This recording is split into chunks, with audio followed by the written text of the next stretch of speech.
बिस्मिल्लाहिर्रहमानिर्रहीम। अस्सलाम वालेकुम नाज़रीन कराम, जनरल ज़ियाउल हक ईरान की यादों में जिंदा एक पाकिस्तानी सदर थे। नाज़रीन कराम, आज हम इस वीडियो में जिक्र करेंगे जनरल ज़ियाउल हक का कि ईरान में उन्हें अकीदत से आज भी याद किया जाता है। इसकी क्या वजह है? ईरान आज भी चाहता है कि उनके पाकिस्तान के साथ वैसे तल्लुकात हों जैसे जनरल ज़ियाउल हक के दौर में थे। मज़ीद तफसील आप खुद जनरल ज़ियाउल हक के बड़े साहबजादे इजाज़ुल हक से सुन सकेंगे कि ईरानी आज भी जनरल ज़ियाउल हक को कैसे याद करते हैं। नाज़रीन, ये भी सच है कि शिया कौम को जनरल ज़ियाउल हक से बहुत शिकवा रहा है, मगर जहाँ तक ईरानी क़यादत व अवाम की बात है वो आज भी बहुत कदर की निगाह से देखते हैं। नाज़रीन, तारीख बाज लोगों को सरहदों में महदूद नहीं करती, कुछ शख्सियात कौमों के दिलों में जगह बना लेती हैं। जनरल मोहम्मद ज़ियाउल हक पाकिस्तान के साबिक सदर ऐसी ही एक शख्सियत थे जिन्हें आज भी ईरान में इज्जत, एहतराम और कदरदानी के साथ याद किया जाता है। जनरल ज़ियाउल हक के बड़े बेटे इजाज़ुल हक बाद में ये बात बयान करते हैं कि उस दौर में ईरान के सदर अकबर हाशमी रफसंजानी और इनकलाबी क़यादत के अहम रहनुमा सैयद आयतुल्लाह सैयद अली खामनाई जनरल ज़ियाउल हक के लिए दिल से एहतराम रखते थे। ये एहतराम महज रस्मी नहीं था, ये उस एतमाद का इजहार था जो मुश्किल वक्त में साथ देने से पैदा होता है। एक वाकया जो आज भी ईरान में तल्लुकात की मिसाल के तौर पर सुनाया जाता है। वज़ीर आज़म पाकिस्तान ज़फ़रुल्लाह खान जमाली ईरान के दौरे पर गए थे। रोज़ा इमाम रज़ा के डायरेक्टर ने मुलाकात से माजरत कर ली थी, लेकिन जब कुछ अरसा बाद इजाज़ुल हक वहाँ पहुँचे और ये मालूम हुआ कि वो जनरल ज़ियाउल हक के बेटे हैं तो मंजर बदल गया। डायरेक्टर ने न सिर्फ मुलाकात की बल्कि उन्हें अपनी फैमिली के साथ तुआम पर भी मदऊ किया और क़याम व तुआम का मुकम्मल इंतजाम ज़ाती हैसियत में किया। ये इज्जत किसी ओहदे की नहीं थी, ये एहतराम एक नाम और एक किरदार था। नाज़रीन कराम, सैयद आयतुल्लाह खामनाई से मुलाकात खामोश लम्हे गहरा असर इस मुलाकात ने छोड़ा। जब आयतुल्लाह सैयद अली खामनाई को इल्म हुआ कि जनरल ज़ियाउल हक के बेटे ईरान आए हुए हैं तो उन्होंने खुद मुलाकात का एहतमाम किया। इजाज़ुल हक बयान करते हैं कि आयतुल्लाह सैयद अली खामनाई ने 3 से 4 मिनट तक उनके हाथों को अपने हाथों में थामे रखा, गर्म जोशी से बात की और वालिद के एहतराम के लिए दुआओं और एहतराम का इजहार किया। ईरान और पाकिस्तान की तारीख में कैसे रिश्ते रहे ईरान और पाकिस्तान के, कुछ अरसे पाकिस्तान के बड़े अच्छे ताल्लुकात थे ईरान के साथ। खासतौर पर 1965 की जंग में हमने अपने कुछ त्यारे जो है उनको वहाँ स्टेशन किया, उनकी एयरपोर्ट्स पे, एयरबेस पे। उसके बाद बीच में कुछ तलखियाँ भी आई, लेकिन उन्होंने जो अज़म और हिम्मत दिखाई ईरान ने कि कुर्बानियाँ इतनी दी कि 10 लाख से ज़्यादा लोग उनके शहीद हुए, लेकिन उन्होंने अपने घुटने नहीं टेके। उस जंग को रोकने के लिए जनरल ज़ियाउल हक ने, शहीद ने बड़ा एक किरदार अदा किया और सिक्योरिटी की सरबराही में ओआईसी ने। दूसरी तरफ ईरान के लिए पाकिस्तान ने अपनी सरहदें, अपने एयरपोर्ट्स सब खोल के रखे थे। उनका खाना पीना, दीगर मामला जो है मिलिट्री इक्विपमेंट वगैरह जो ज़रूरत होती थी उनको पाकिस्तान से ही जाता रहा, जिसका किसी को मालूम नहीं था। यह खुफिया तरीके से ये सब होता रहा। मुझे मौका मिला 2005-06 में हैसियत वज़ीर मज़हबी अमूर ईरान जाने, और वहाँ एक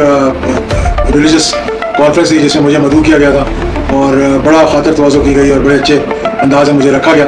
तो शौक़ पैदा हुआ कि जाके मशहद में जाकर देख कर आऊँ कि इमाम रज़ा का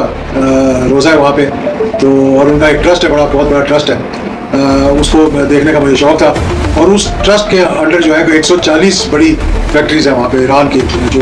बड़े बड़े इंडस्ट्रीज़ जो हैं उस ट्रस्ट के नीचे, और उसके पास जो ज़मीन है वो इतनी बेतहाशा है कि उसका कोई हिसाब नहीं लगा सकता। अब्बास तबासी साहब उस ट्रस्ट के हेड थे और ईरान की हायरार्की में इमाम खमनाई के बाद उनका तीसरा नंबर था। और जो बात समझने की मैं बताना चाह रहा हूँ ये कि इस ट्रस्ट ने ईरान और इराक जंग के दौरान जबकि सैंक्शंस लगी हुई थी, तेल की एक्सपोर्ट बंद थी, तो इस ट्रस्ट के पास इतना पैसा था कि सारा बोझ इस ट्रस्ट ने उठाया as a loan to the government of Iran, जिससे वो अपनी पुलिस और फौज के किराए अपना तनख्वाहें दिया करते थे। ये ट्रस्ट देखना था इसका कैसे चलता है और यहाँ किस तरह इमाम रज़ा के मज़ार पे किस तरह लोगों को खाना वाना देते हैं। एक इंतहाई मतलब कि ज़बरदस्त जगह देखने वाली। तो उन्होंने कहा कि उनके जो ट्रस्ट के जो हेड हैं अब्बास तबासी साहब, उनसे मैं कोशिश करता हूँ कि आपकी मुलाकात हो जाए। लेकिन जब वज़ीर आज़म जमाली साहब आए थे, तो ये जमाली साहब के ज़माने की बात है, तो उस वक्त वो मसरूफियत उनकी थी तो वो हम मुलाकात नहीं करवा सके। तो जब मेरा उनको बताया तो उन्होंने बड़ा प्यार से मुझे बुलाया और सारी फैमिली को, अपने तमाम बच्चों को साथ बिठाया और अपने हाथ से मुझे कभी जूस दें, कभी चाय दें, कभी हवा दें और बड़ी खातिर तवाज़ो मेरी की। اور پھر انہوں نے مجھے بتایا کہ میں پتہ نہیں کلچر منسٹر تھا یا اس وقت کیا منسٹر تھے وہ، جب انہوں نے پاکستان کا دورہ کیا ارلی 80s کے اندر، تو انہوں نے بتایا کہ میں ضیاء الحق شہید کو ملا اور ان کے ساتھ ہمارے بڑا انہوں نے میری خاطر تواضع کی، اور جو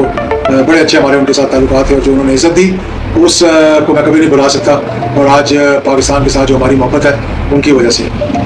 تو میں وہ بڑا اچھا مجھے لگا وہاں دورے پہ، اور سب بڑے حیران ہوئے ہمارے سفارتکار بھی کہ دیکھیں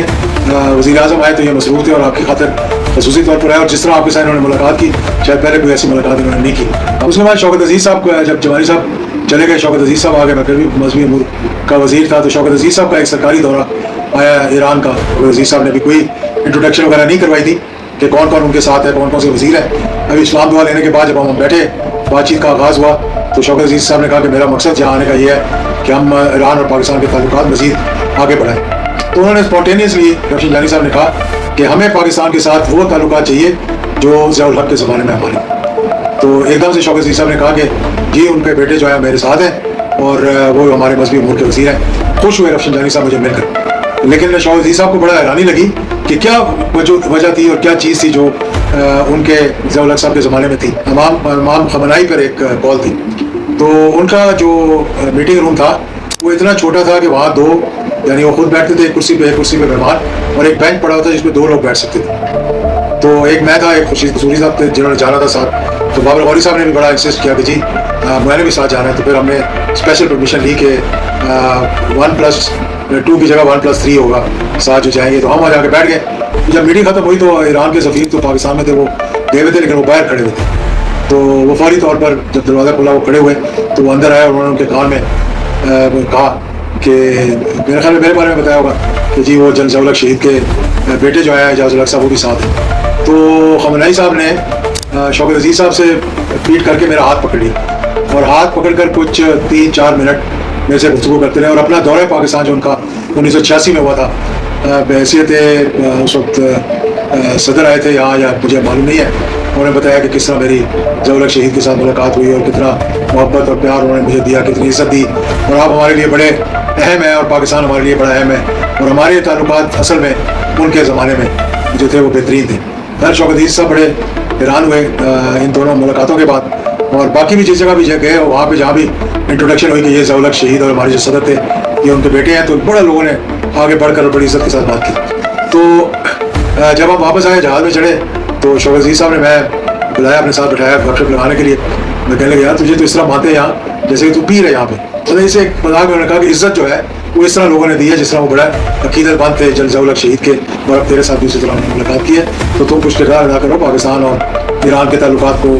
قریب لانے کے لیے۔ تو کہنے کا مقصد یہ ہے کہ وہ تعلقات جو ایران عراق جنگ کے دوران پاکستان نے مدد کی ایران کی اور ان کے لیے راستے کھول کر رکھے جبکہ ساری دنیا ان پر تنگ ہو گئی تھی، وہ ایرانی اس وقت کے جتنے بھی وزراء رفشن جانی صاحب، امام خمینائی صاحب، وہ بھولے نہیں آج تک۔